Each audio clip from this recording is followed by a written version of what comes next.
This is Truth Be Told. That not only are there reptilians here, new evidence of UFO fleets. We were close to nuclear war. To help you transform so that you can live your highest truth. We're not being told just because we're not ready for it. Radio stations of frequency, vibrational. I was a homicide detective with LAPD. UFOs increase. Visitations.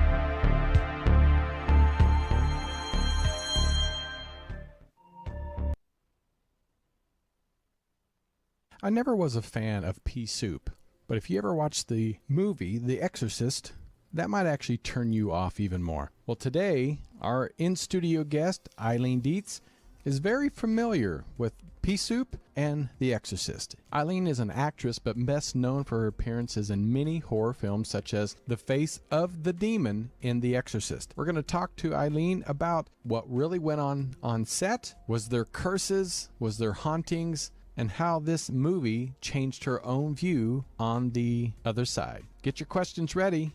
I'm Tony Sweet with Truth Be Told. Please welcome to the Truth Be Told studios for the first time, the one and only actress, Eileen Dietz. And there she is in studio. And what is that staring at you from behind the screen? Hi. I think that's me. Oh, that's you. Oh. That's when I get up in the morning before I put makeup on. Right.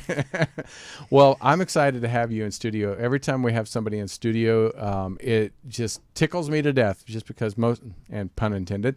I'd much rather be in the studio me than too. Home with 3 two-day delivery boxes and right. a FedEx box on top of a table and my computer. and we're celebrating Halloween, but what is that right next to you? Is that a Christmas tree? It followed me in here. No, I know it's really early, and I hate celebrating Christmas early, but I can't help it. And I had to take them now to send to somebody and put on Facebook and stuff. So it's my Exorcist Christmas tree. I love it. These are Ornaments. things I sell. But that's a Pazuzu head, which they find at the beginning of the movie, right, and which exactly. sets the whole movie off. And as you can see, you can use it as an ornament. I love that. And you sell those on your website? I actually sell everything from Facebook. Oh, okay. So if you like, we're going to talk about that stuff. Yeah. Not to do a whole infomercial, because we're going to talk about fun stuff. But I do have a lot of stuff to sell that would make fun Christmas presents. Well, I mean, come on. If you can combine different holidays on a Christmas tree, why not? Oh, yeah. You could give a Halloween present. Right. Well, like you said, we're celebrating Halloween season. I had Patty Negri on, the Good Witch and Psychic Medium last week. Next week, we have Andrea Perrin from The Conjuring. And now, this week we're celebrating you and What fun. It's a great time of year, isn't it? Great time of year. And I think it just opens up people's childhood, fantasies and horror films and nightmares. But it's fun when you're an adult. And they kids, say it's the most popular holiday after Christmas. I can see that. And I've spoken to fans and stuff at conventions and stuff. And they all say it's the one day they can really be somebody else. It's true. And, obviously if they dress up and stuff, that they can totally Do you still dress up? be someone else. Do you still dress up for Halloween? Well, my manager has a Halloween party. Oh, so we're not allowed in unless we do. In a costume. Yeah, I used to wear black and just be a shadow of my former self. Oh, my gosh, that's hilarious. Well, we're going to be talking a lot about The Exorcist today, and I'm sure you're probably tired of it, but, it definitely helped start your career, because that was one of your... Well, it didn't start. Well, not started, but I mean really got... work, but it certainly changed my life. Yes. And I don't mind talking about it. I love it. I'll talk about it from now till forever. Right. Because it's a weird thing to say, or a dichotomy or something, but I feel I'm so blessed to have done this film. It totally changed my life. I've been to the UK more than half a dozen times, in Spain and Germany and all over the country, doing conventions and doing films. So, I mean, wow. Well, let's go back. You said, your career started before that. Was it also in kind of the horror genre, or was that your first kind of dive into the horror I did summer stock, and here comes an infomercial. Right. If you read my book, I wrote a book called Exorcising My Demons, and my second summer of summer stock, I went to Michigan. I was going to be the lead in all these plays, and I told everybody in New York, I lived in New York then, how I was going to be this famous actress, and it was my Me Too incident. And Right. he brought me all the way out to Michigan just for that, and then he fired me. What? Yeah, and I didn't have all these parts. I had one line in Camelot, which was a little boy in red stockings. It said, "I intend to be a knight of the Round Table." But the author who wrote it was so great. And he said, I was going home on a bus to New York, and what was I going to tell everybody? You know, I was going to be this great actress. I looked down at my hand. I had my equity card. I was a professional actress. Right. So the rest of the book is like that. But we'll get back to that later. Well, okay, so leading up to The Exorcist, when you first got the opportunity, did you get to read the script, or was it just like, hey, we need an extra to, be a stunt Excuse double? me? Did you say extra? Well, not extra, but you know what I mean. Like, do we need somebody? Did you say extra? Oh, there we go. Did you say double? We get the demon, the what demonic happened, spirit. Now tell me how you got that Actually role. it's all in the book. Oh, come on! Don't tease me now. I did a play. It was actually called Ontological Proof of My Existence, which was by an author named Joyce Carol Oates. And 2 agents came to see the play. It was a little, 99-seat theater play. And 2 agents came to see it. And in New York at the time, you didn't have to sign with an agent. You could be with lots of agents. And they called me the next day, and they said, would you be interested in auditioning for a horror film?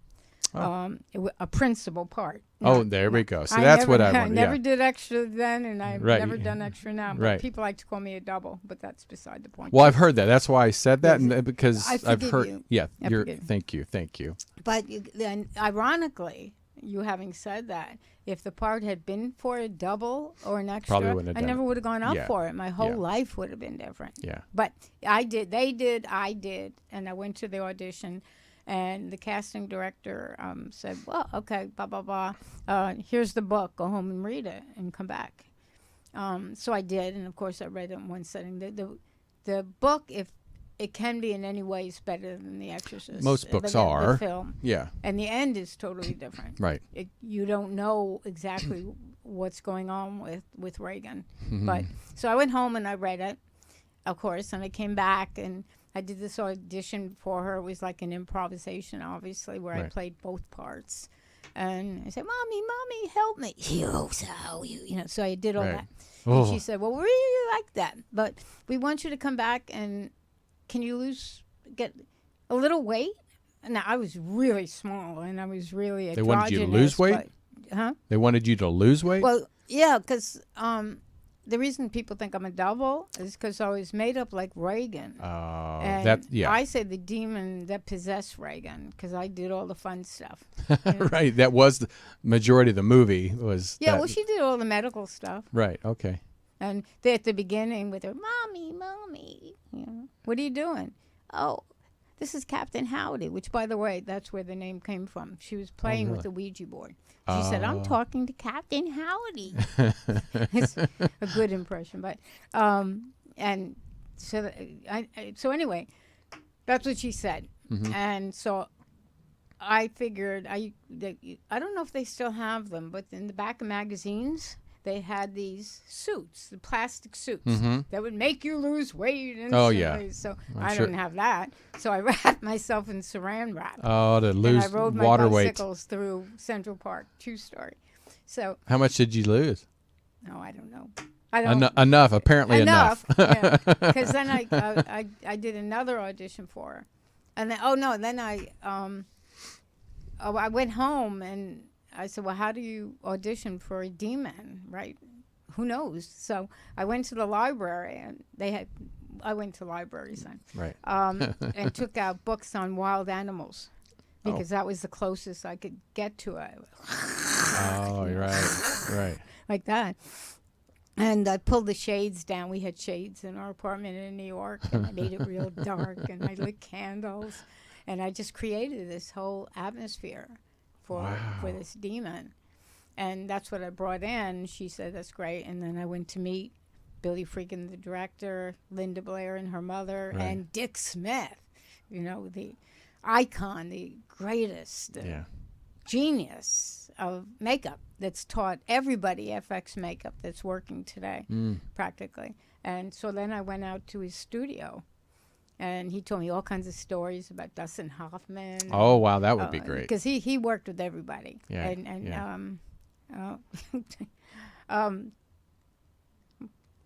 Come on, The Godfather. Oh, I got you too. you did. You caught me off guard. Well, we think of it in a Yeah, second. yeah. I mean, I may look it up. Yeah.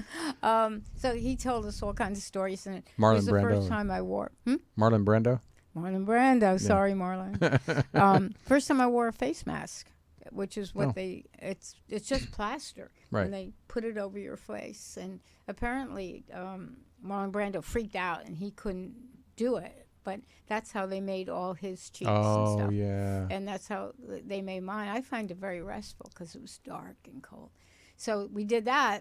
And then I did a screen test. So extras don't do screen tests. Right. So I did the whole thing again. But the prop people brought out a cross that I swear was this big.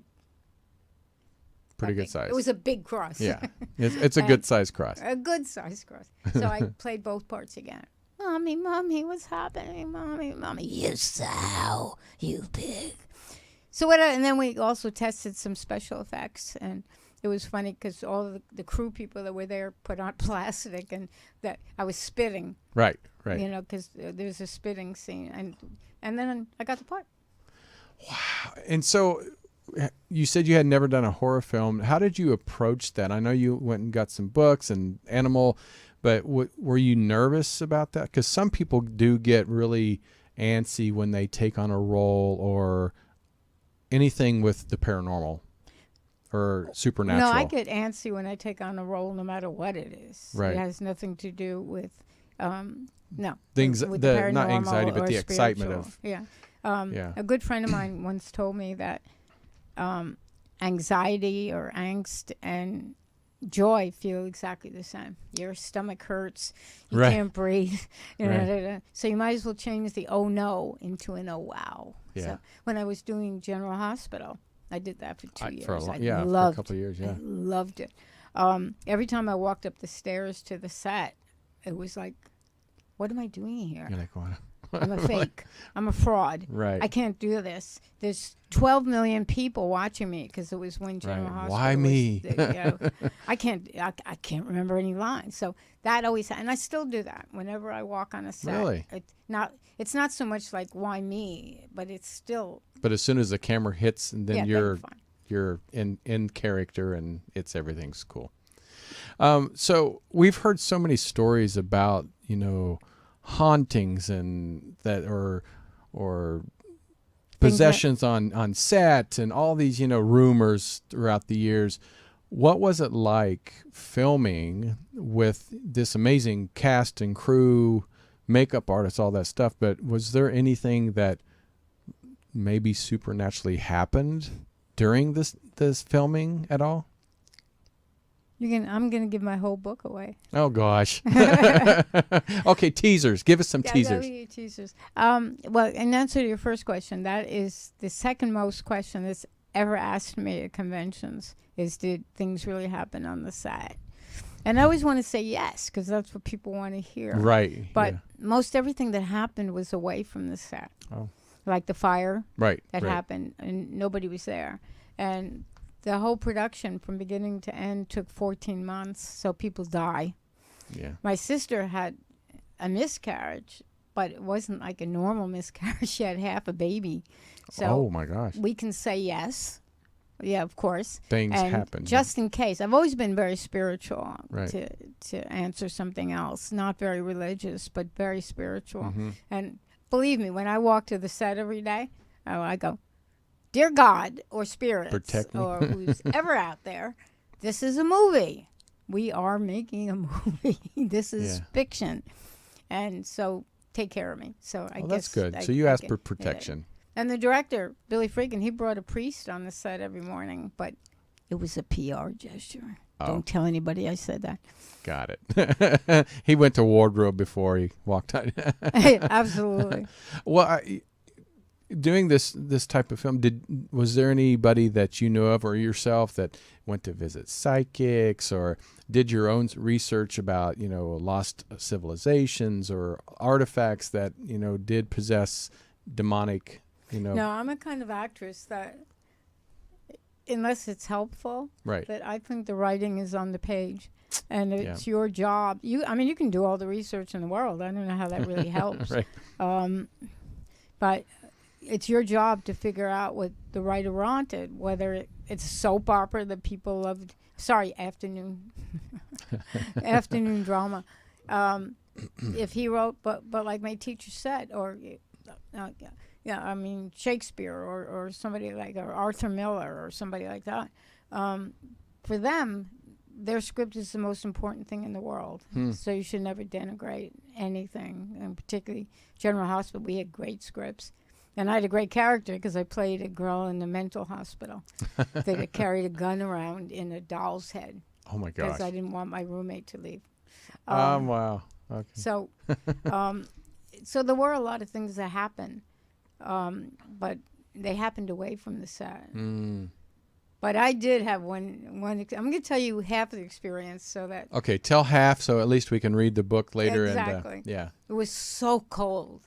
And I guess most of you people know that there were 10-foot air conditioners in the bedroom so that you could see the breath, vapor right. and the breath. And the whole crew and, the director and the other actors, Max von Sydow, who, played Father Merrin, and Jason Miller, who played Father Karras, they all had wetsuits on underneath so they their didn't wardrobe. Get soaked. So they weren't cold. Yeah. But Linda and I, we just had those nightgowns on. Oh, my God. You guys were freezing. Freezing. And one day I just went, oh, dear God, I can't do this today. It's just too cold. I can't do this. Yeah. And then they ask you to lose weight so you have not even... Yeah, I know. They didn't have any fat on my bones. Right. And as God is my witness, the sprinklers went off. Oh, no. In the entire set, and they had to open the doors. And I'm not going to tell you the rest. Oh, that is a good tease. We do have a question from someone that asked that what was your favorite part about this role and what was your least favorite part about this role? About what? The role that you played. Oh, the role. Yeah, what was your favorite and what was your least favorite? I really liked doing the death scene at the end. Did you really? Yeah, which was crazy because he almost killed me. Right. He's pounding on Father Merrin to try and get him back to life. And we did what they call going by the numbers. When he pounded, stopped, looked at me on the bed as Reagan, went over, grabbed me, 4, 5, put me on the floor and did the rest of it. No. They said action, and he looked like a German shepherd. He did. He just lunged for me, grabbed me, threw me on the floor. I decided I didn't want to be a stunt person at that point, but I really enjoyed it for some reason. So that was one of my favorite things. I really liked doing that. That would be fun. The least favorite? Yeah, what was your least Probably favorite? the vomiting scene, only Really? because Dick Smith made an apparatus. That had to go in your I think mouth. it was Dick. That was like a horse's bit. Oh. And there were little tubes with openings on it that went under the makeup. Oh, my gosh. And under the prosthetics and behind the makeup, behind my head. And then they actually would just pump it. Really? No CGI at the Right. time. So the only reason I didn't like it, I used to smoke cigarettes at the time. And I couldn't smoke. I could hardly talk. Right. And, couldn't eat. So that was challenging, but it was still fun. I found I had done a couple films. I did something called... I can't tell you. But it was a black and white film that they Teenage Gang Debs, D-E-B-S. And we fought with knives because we didn't have automatic weapons around. Like they do we now. killed people with knives. And I'd done that. I did a special with PBS. I worked with Sam Waterston. Wow. And I did Steam Bath with Tony Perkins. So it wasn't that Tony, they I just loved picked him. me up out of oblivion. Yeah. but that was the biggest set I'd ever been on. And my mother used to take us to see Swedish films, so I knew who Max von Sydow was. And then I was like a little kid in a Christmas store. I loved going to work. And there were a lot of times that I'd go to work like at 6:30 in the morning, and they put all that makeup on, which took 3 hours, and then I'd go home. They just never got to it. Of course, that film took 14 months to shoot. They didn't get to anything on time. We used to take bets on our birthdays to see if the film would end. By then, everybody wanted to leave and just go do other things. So we had bets on birthdays. And we had a funny expression, which was either vote me off this island or who do you have to whatever to get out of here. I don't know. We'll leave that blank. Show, Yeah. Who do you have to, the opposite of that is who do you, to get apart. So who do you have to get off this thing? So, in that way, we had a lot of fun. And Pazuzu was the very last day of the shoot. And wow. I regret that Dick Smith, this woman who was taking care of him, brought him to California after his wife died, and he was getting close to dementia. And she said, "Don't ask him any questions. He doesn't want to be asked questions, and he might not get."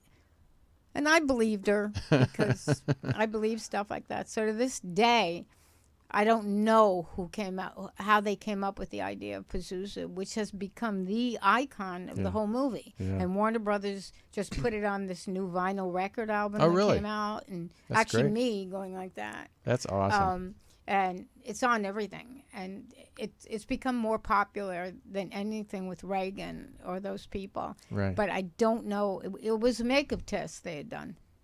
Yeah, I think that's fascinating how, like The Exorcist and some of these older films are still so loved, not just by my generation and up, but some of these younger generations that are. Why do you think that is? I mean, the like you said, the CGI and the filming is not as enhanced as it is now. But why do you feel that that's still so popular? Well, first of all those films in the 70s and 80s are different than the movies they're making now. Right. Whether it's Halloween, Friday the 13th, Texas Chainsaw. Oh, yeah. Some great films. There's no blood. There's no guts right. in any of those movies. But I think especially The Exorcist, that it's my contention that when you see any movie, you have to feel something. You got to feel something for the characters. Or, hate, love, anger. You have to feel something, right? Or otherwise, you're just watching people walk around, a screen, doing nothing. Mm-hmm. So I think that from the screenplay, parents were so afraid, or are so afraid, to open that door and see what they're going to see inside, and all the parents and people that age could relate to that, and the kids. And I've talked to lots of kids that have seen this movie when they were five. Five was the youngest.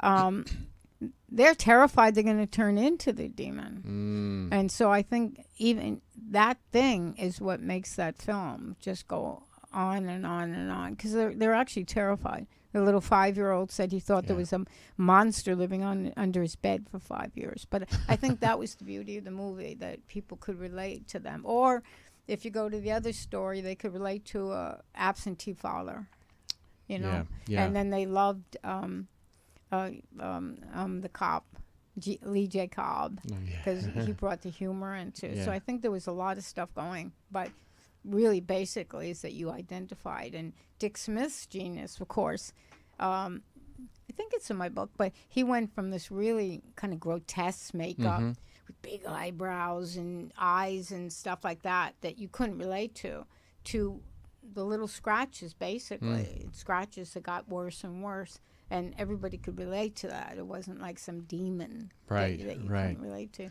I have to say, I was born in 1969, so I did get to see majority of these films in the 70s when they actually happened. Oh, you were young still, though. Oh, thank you. I appreciate that. I'll take it. But it took me a long time to really appreciate anything from like 85 on when it came to horror films, because it, like you said, they tried to blood and gut. It was more gore than it was just that mystery of fear. Like Michael Myers. It's just that in that music that they, place into a certain scene. It just gives me chills today thinking about that, and nothing even happened half the time. And I think that is the biggest fear of the unknown. And yet today, that movie Terrifier 2, that last weekend made a $1.2 million at the box office. Oh, did it really? And I understand. I won't go see it, but I have friends of mine that helped produce it, production-wise, and Michael's in it, Michael Levy. It's all killing. It's all guts. Yeah. It's killing. Every other minute there's another killing, as gore as it can be. So there still is an audience out for that. Right. It's just not me. I think we've blood and guts. We get desensitized to it. Once you see it, but if you watch the Dahmer series on Netflix, I haven't watched it yet, but I want to. So that to me reminds me of an old school horror film, because the intensity of the unknown of what was going to happen next. Like I said, it's been a long time since I was like, oh my gosh, this is almost too much for me. And normally I'm like, oh, whatever. But I think it was the unknown of what was going to happen next. Even though we knew what he did, it was that kind of 1970s horror film. So if you can watch it. They made too many sequels, but that's beside the True. point. That is true. Michael Myers, there's like 50 of them. I'm just the person that basically sees everything once. Yeah. I did see Halloween Kills because I was in London and had a chance to see it. Other people were going to see it, so I went. I haven't seen Hollywood Ends. I probably won't. Well, Mark in the chat room did ask, was it actually pea soup? It absolutely was pea soup. And do you have a picture of it? Let me find it. I think, didn't you? Going along with my infomercial. Right. It's a great present. I make Captain Howdy's green pea soup. Oh, there it is. There it is. That's hilarious. And it's really green pea soup in there, so if you ever get really hungry, you can eat it. Can you order that online? Yeah. Does Mark, is that what you said? Mark, yeah. Mark, do you like green pea soup? I'm not a big fan of it. That's why I was like, Now, what did Mark say? Did he answer? He hasn't answered yet, so it's probably a little delay. I don't like green pea soup. I don't like the texture. Yeah, it's kind of that creamy, but it's like, I don't know. I didn't like. My grandma used to make it, and I'm like, ooh, squash peas. Yeah. So, did you have any say in any of the scenes? I mean, I know back then women didn't have a lot of clout. But did you ever have a say? I think this may be better. I didn't really have a big enough part to do that. I can do that now. Yeah, and right. We can sit and talk about some amazing films I just shot. Yeah. Oh, that's if good. we have time to talk about it. Oh, we will. But yeah, we no, will. I just didn't have a big enough part, so I kept it to myself. Was there anything though, if you could go back and you were the director, or they said, Eileen, what is your take on this scene? Would you change anything, or do you think it was perfect the way it was? That's a good. The question's never been asked me before. Well, you heard it here first. I really do. I think it was pretty perfect. Mm-hmm. I don't. There's a very funny scene about when we shot the masturbation scene, but you have to buy the book. Oh, now it freaked Billy freaking out more than it freaked me out. I'll tell you, because may I ask, what was your age at that time? Because I was over 18. So over 18. So. If you haven't seen the movie and you're younger, you should watch it anyway during the Halloween season. It's a great film, classic film, but there was a masturbation scene, but it wasn't like it was you don't see anything. No, but it was they shot it. And it wasn't like a sensual. Not at all. It wasn't a central Playboy TV, but they put a bloody sponge right below my belly button. Oh, okay. On there, so the whole thing went to the sponge. It's like the cell was mine, or something like that. We just had a disagreement about the angle. You say if I ever talked up, I did talk up that. We had a disagreement about the angle that the crucifix had to be in, as opposed to that. to that. Right. So, Oh. and then it got rather dramatic, but kind of funny about what happened when Billy Freakin was going like that. Well, what was because Mark said, by the way, not at all, that he does not like it. But what was the reaction? I know even nowadays, the Christian community, they're very open arms about a lot of things in movies and television shows. What was it? You mean the evangelicals? Yeah, that evangelicals. control Yeah, our politics right now. I mean, in the 70s, what was it like to when this movie came out, and the exorcism and the masturbation scene, and Well, I was a little kind of confused that the ending of that film is positive for the church. Right. And the church wins, and the priest dies, but they win. Right. So I wasn't quite sure why they banned it, except that's they why I didn't didn't want understand people it. to know about exorcisms. Because not all religions, maybe they don't do it that way. Because I know mostly Catholic Church does the exorcisms. I don't know that other religions I don't either. do exorcisms. Yeah, Do I know they have holy water and flip it on people, but a lot of people running around saying, "We'll get the demon out of you." right. Give me money. Right. But that's what I was wondering. It's I know it had a big backlash, and They wouldn't show it in England. Oh, in England they It wouldn't was even totally show it. banned. I didn't know England Yeah. completely banned it. And they used to, I was just in London 2 weeks ago doing a charity event. And we were talking about that, and they had to bootleg it, and then Did you really? eventually they put it out there released and it. sold it. Did you ever have anybody years later come up to you and say, listen, I was part of evangelical and I was totally against it, but then I eventually That would have been fun, though. watched it and that said, "Oh my God, that was a great film." Like Yeah. I'm sure many have seen it and said, "Okay, that was really good," but I can't say that I liked it. They probably were scared to talk to me. Right, right. Has people there were a been lot scared of to talk people to you? Say, I'm so scared by that movie, but now I've met you, and you're Right. not scary at all. Well, how did people even recognize you with all the makeup and everything? I think it's taken time, Okay. but it's happened to me twice now. I was at the Hollywood Bowl. And they're like, for all you "Eileen." listeners out there, I think it seats 5,000 people. Yeah. And I actually was coming out of the bathroom, and someone said, "Exorcist, Exorcist." And I went, "Wow, how did you know?" And they said, "We just knew. Can we take a picture?" Oh, that's And I nice. said, "Yeah, but you got to take it up there where my manager and my husband and everybody is." So, and then I was going to see a screening of a thriller that a friend of mine did called Kill Her. It's a fun film if Right. you look for it. It's Killher, one word, Killer. Mhm. And someone in the lobby said, hey, they always do Exorcist. They don't go Eileen, really. Right. They go Exorcist. So it happens still, not like General Hospital, of course. Right, but, right. Where you probably it still everybody does knew you happen, from which that. always surprises me. Yeah, because with that makeup, I mean, You can't. It's very hard to duplicate. yeah, for sure. People have tried, and it looks simple, but it's not. And somebody else was asking, there was a sequel to it which did not do well. No, prequel. A prequel, I mean. There were two prequels. But it did not do comparably. Not even it's close. horrendous. But they're doing a lot of reboots of everything nowadays. What do you think?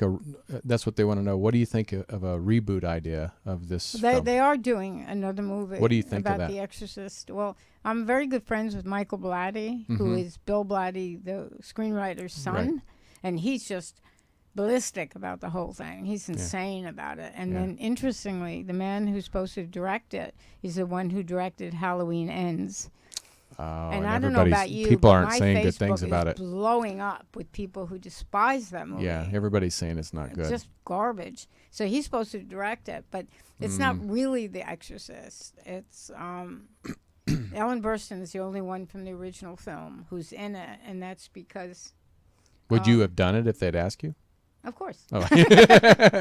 I'm just like, of course. No, of course I would. But it's the father who, God, what's his name? He was in Hamilton, and he's Oh. he was nominated for an Oscar for that film they did about the 4 people in Miami. I always forget his name, but he's supposed to do it, and he goes to Ellen Burstyn just for help, and it's some kind of possession thing. But I don't know. The prologues, they did 2 of them because they did the first one, spent all that money, used a hieroglyphic of Pazuzu. They threw it against a wall, and everybody just in the audience started laughing.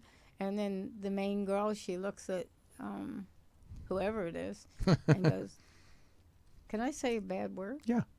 Yes? Yeah, of course, yeah. "Does that mean you don't want to fuck me anymore?"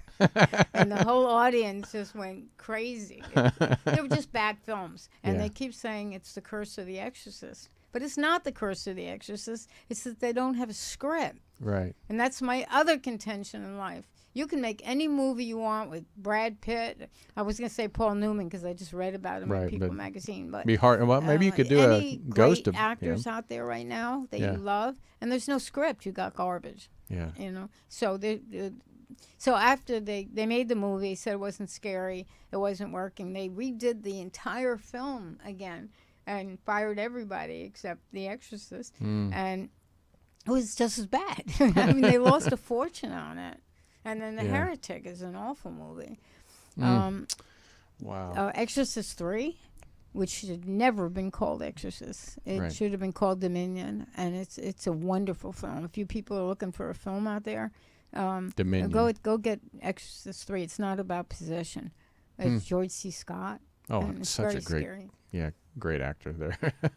We have about 10 minutes left, Okay, and I talk about possession. I've been telling everybody because you know what people get on Facebook a lot, and they say I'm watching 31 films, from now until Halloween. Right. So I have a film that just came out. Tell us about it. You have a picture of that too. It's called Of the Devil. And that's streaming, and that's a possession film about a little boy who's just like there it is. Isn't that a great poster? Oh my gosh! Wow, that would make you go, "Oh my god!" Well, and you can find that now. So if you're looking for Halloween movies, it's called Of the Devil, directed by a great guy named Kelton Jones and me.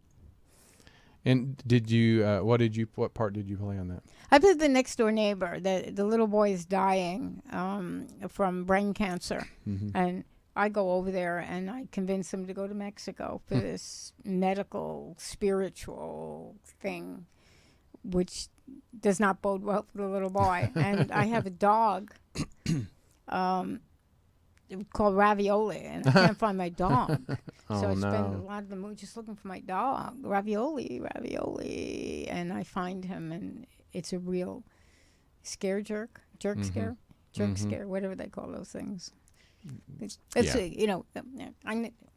know the word, but a jump. I think it's a jump scare that they put in movies, and it's where like you, when the cat jump out of your seat. Yeah, you jump out of your seat. Yeah. So there's a couple of that in there. So if you're looking for a movie to watch during this holiday season, it's really fun. It's called Of the Devil. And is this your? That's my book. Das Buch. That's your book. And the best way really to order it is to go on Facebook and send me a private message because I can autograph it for you instead of going to Amazon. And I don't think you can order things off my website. Oh, you can't? I think we stopped there. Oh, okay.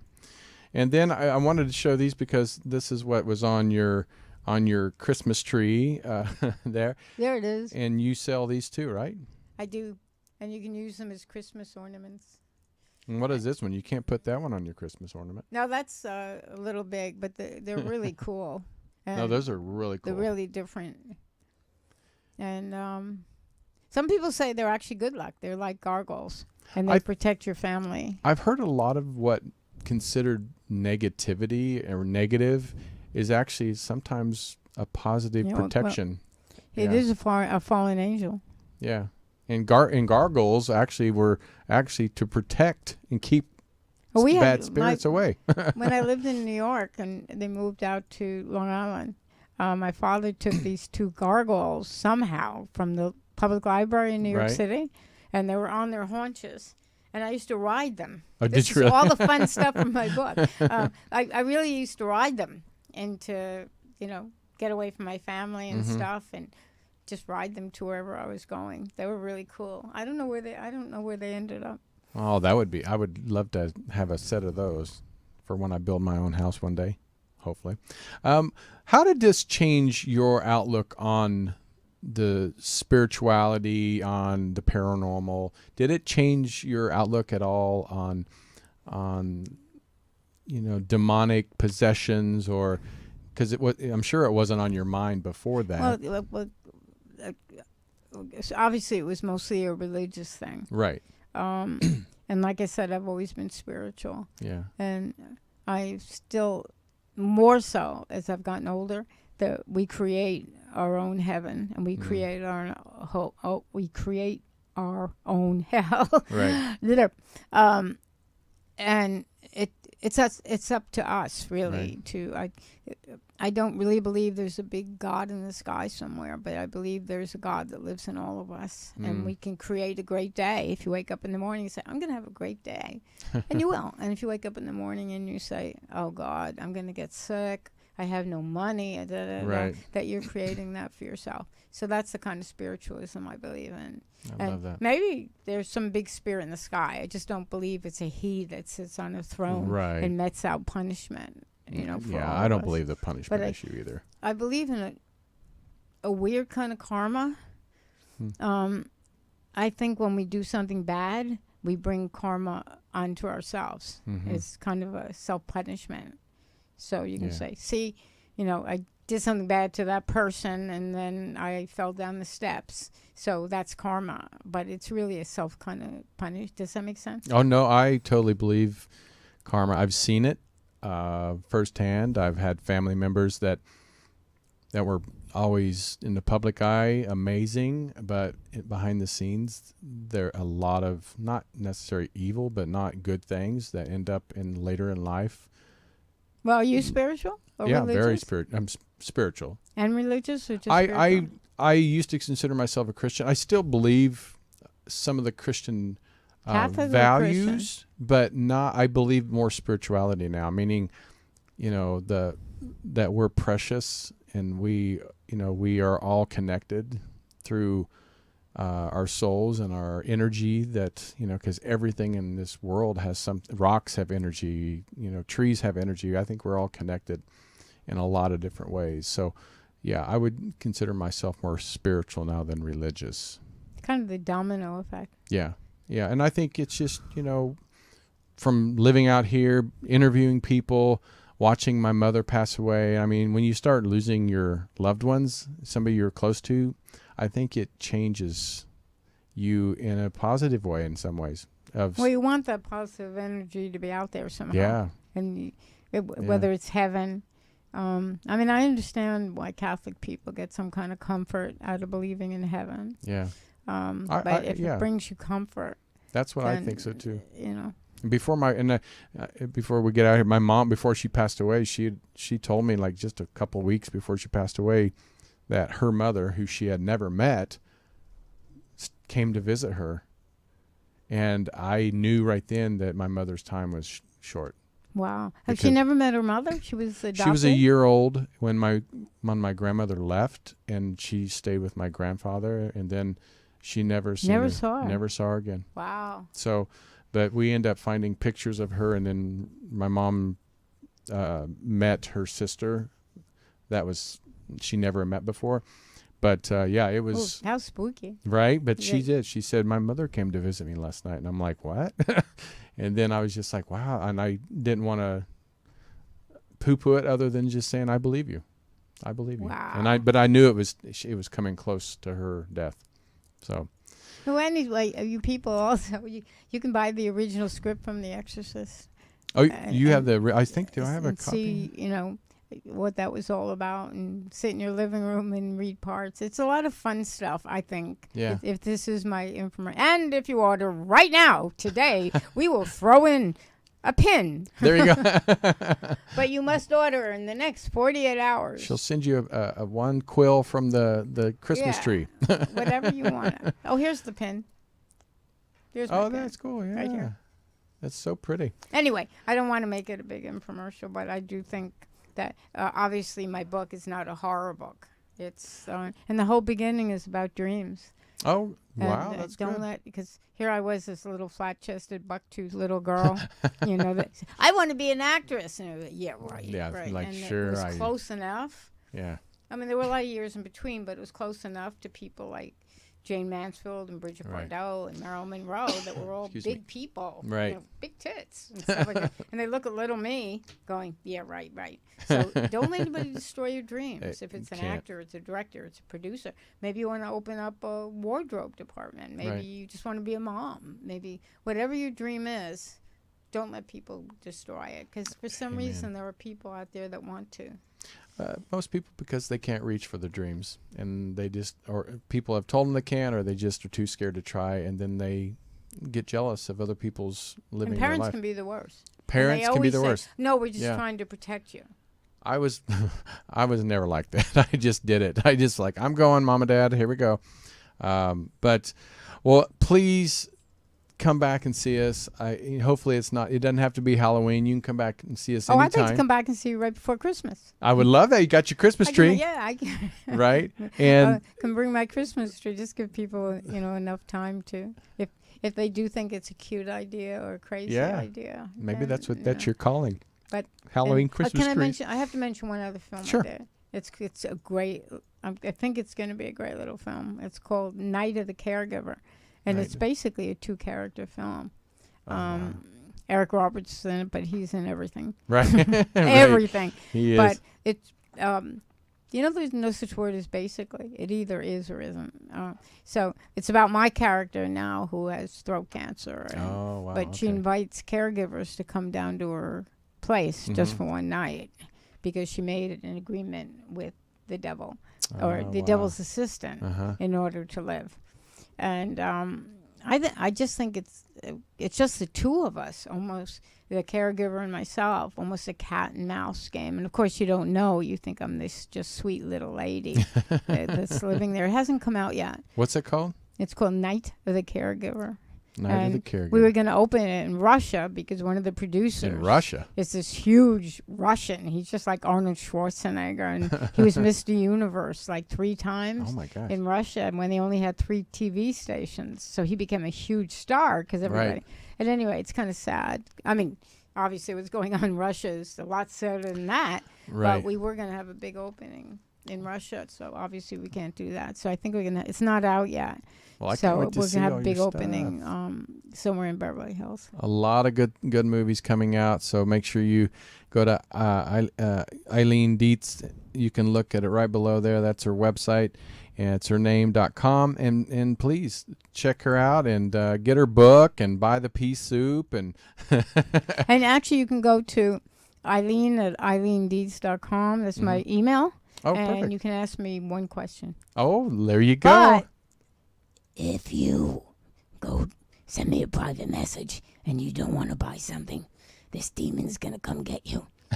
because actually people do that. They want to talk to me, so they pretend they want to buy something. Got it. And there's nothing you can do. No, You just but- try not to spend too much time, but it's just part of doing business. Yeah. That Well. makes them happy. And Well, you are part of the movie history, and I'm sure that you have many more great movies coming forward. So let us know at any time they're coming out. I want to come back and let you talk. Oh God, no, it's okay. Nobody wants to hear me talk. Oh, I bet you have an interesting and fascinating life. I enjoy my life. Put it that way. But please come back, and please thank everybody for joining us, being in a chat room, sharing this show, leaving amazing comments, and we hope you enjoy the Halloween season.